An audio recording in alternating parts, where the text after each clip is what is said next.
Hey there, it's Tina Forsyth here.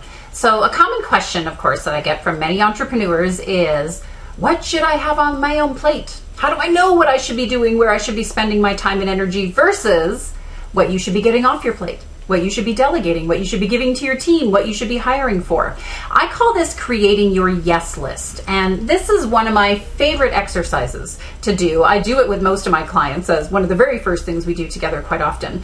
And again, it's in the book here in The Entrepreneur's Trap in chapter number 3. Here's what you need to have on your plate, right? When you're asking yourself that question or wondering if you have the right things on your plate, there's a couple of aspects that I want you to consider here. First and foremost, what are the things that you love doing in your business? What are the things that you do the best, right? I know other people will talk about this as kind of being your zone of genius, your greatest natural gifts and talents, your strengths, all of that kind of stuff. I mean, there's some really great assessments and resources and such out there that can help you identify those things if you're not sure what they are. But really, you are an entrepreneur. You got into business for a reason. And one of those reasons is, or I believe should be, that you actually get to do work that you enjoy, right? It's not to say that we enjoy everything that we need to do, but for the most part, you really do, I think, have the right to keep things and to do things that you actually love and do best and enjoy doing, right? The second aspect I want you to consider here, which is a little bit of the other side of this coin, but really necessary, is there's things that you need to have on your plate that are going to help you grow your business, right? So for some of you, this may be stuff that you don't necessarily enjoy that much.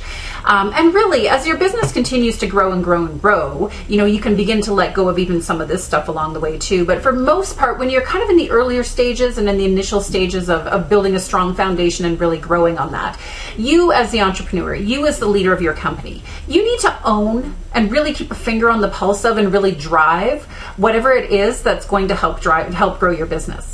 Right? That's not something you can delegate. That's not something that you can give up easily, and nor would I recommend that you do so, right? It can actually be pretty dangerous to try to delegate that too early. So really the two things, like, what do you love doing? What do you enjoy doing? What are the things that you could just spend all day doing, regardless of whether you were being paid for it or not? And secondary, what's going to grow your business? You want to keep those things on your plate. So when we're looking at it from the perspective of a yes list, the reason why a yes list is important is when you get clear on what those things are, then you are able to know what shouldn't be on your plate. Right? So just as an example of a yes list for you, I mean, really, for most people, it's going to look pretty similar, most entrepreneurs that we work with, but you're going to have things like big picture vision, planning, strategy, where are we headed, what are we doing, why, etc. Your marketing and sales, like we were talking about for now, the things that are going to help grow your business. You may get help with those down the road, but for many of you, you're still going to be pretty involved. You're still going to be pretty involved in that stuff, right? Content creation, writing articles, various things like that, whatever that looks like for you and your business, product development for various things that you create. Again, depending on the type of business you have, of course, that can look a little different from person to person. Delivery of whatever it is. If you're a service-based business too, if you're a coach, for example, for you to actually be a coach and work with coaching clients and such too.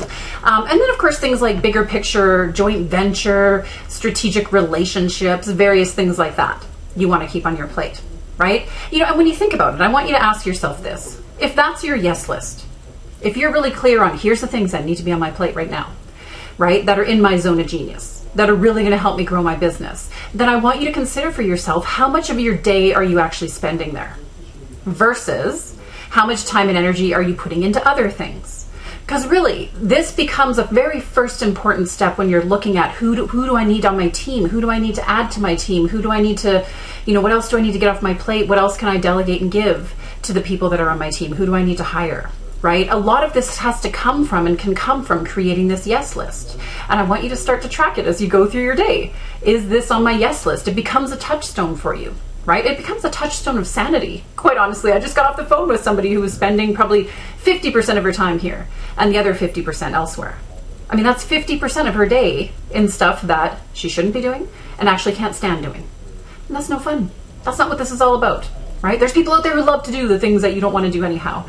So we'll talk a bit more about that in our video next week. But until then, go ahead and create your yes list. I would love to hear what's on your yes list for you there, and in particular, the things that you love doing the most. Go ahead and share them here with the video, and it's Tina Forsyth. We'll see you next time. Take care. Bye now.